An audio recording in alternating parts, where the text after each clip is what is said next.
Hey everybody, welcome back to my channel. This week I'm going to be showing you how to make these super easy candles, perfect for parties, gifts, or intimate moments. So let's get started.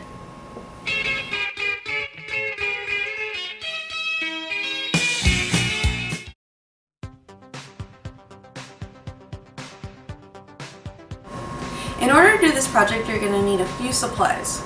First, you're going to need the cans, obviously. Find some cans that are empty around your house or some that you can empty into a Tupperware. Then you're going to need some wax.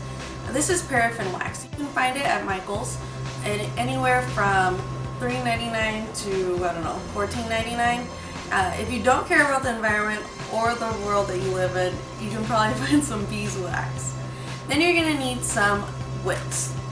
These are medium-sized wicks, but depending on the can size, you can find different sizes, large or small, but always make sure that they have the metal bottom. Then you're going to need some skewers.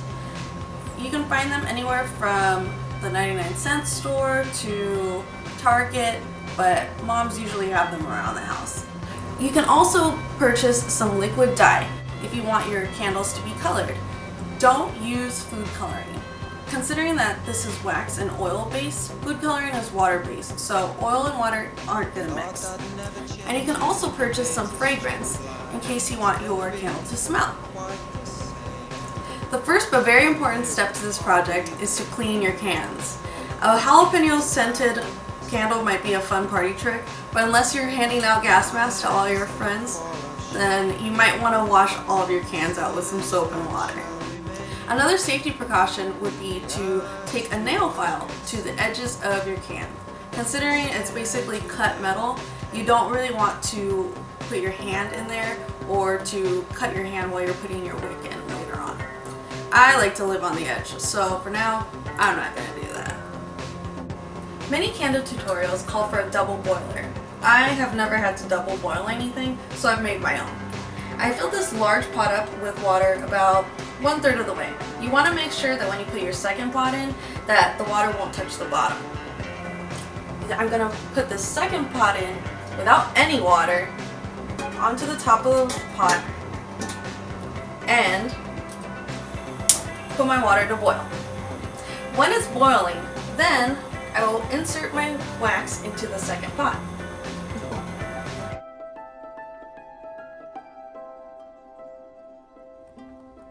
Mail some hair to a friend.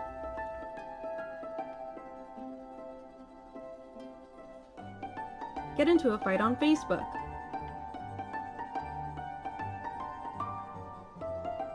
Play with some bugs. Give a dog a treat. Do the dance from Ex Machina.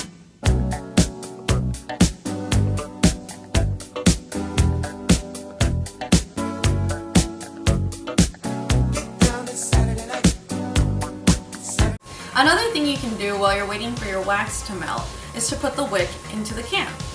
I didn't like the wax adhesive that they offer at stores, but alternatively you can just get a little bit of your wax that's already melted and use it for an adhesive to stick in the middle of your can. Be careful, especially if you haven't sandpapered or filed down the edges of this can. Ow! What you say? That you only meant well, cause you did. What you say?